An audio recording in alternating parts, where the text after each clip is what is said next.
আজ জগদ্ধাত্রী পুজো সারা রাজ্য জুড়ে অতি আড়ম্বরের সাথে পূজিত হচ্ছে মা জগদ্ধাত্রী। পিছিয়ে নেই দাসপুরের এক পুজো কমিটি। মায়ের আরাধনায় তারা ব্রতী হলো। দেখতে দেখতে 29টি বছর অতিক্রম করে 30তম বছরে পদার্পণ করলো এই পুজো। ঘটনা দুই মেদিনীপুর জেলার দাসপুর, লক্ষ্মীকুণ্ড এবং কোলাঘাটের বৃন্দাবন চক।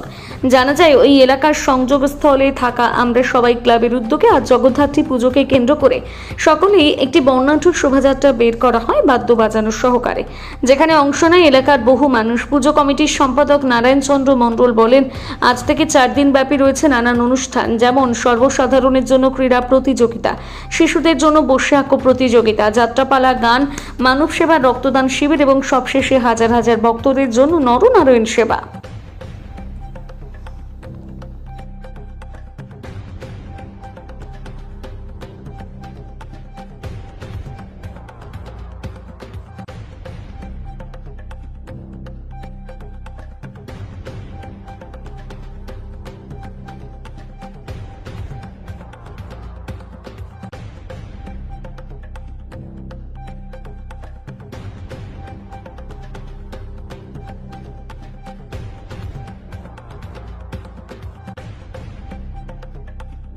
বর্ণাঢ্য শোভাযাত্রা সহকারে বাদ্য বাজনা সহ আমাদের শতাধিক মানুষ আমাদের প্রভাত ফেরিতে অংশগ্রহণ করেছে।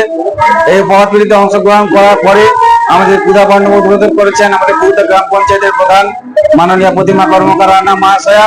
সেই সঙ্গে ক্লাবের সমস্ত সদস্যগণ ছিলেন। আর এই পুজো বা বিভিন্ন অনুষ্ঠান পরিচালনার ক্ষেত্রে আমাদের পার্শ্ববর্তী গ্রাম পঞ্চায়েত এলাকার সমস্ত মানুষজন আমাদের সহযোগিতা করছেন। আর আমাদের পূর্ব এবং পশ্চিম মেদিনীপুর এই সম্মিলিত স্থানে বৃন্দাবন চক এবং কাশীনাথপুর পার্শ্ববর্তী গ্রাম রয়েছে। আমাদের লক্ষ্মীকুণ্ড গ্রামের বেশ কিছু মানুষের সহযোগিতায় আমরা দীর্ঘ 30 বছর আমরা মা জগদ্ধাত্রী আরাধনা করে আসছি।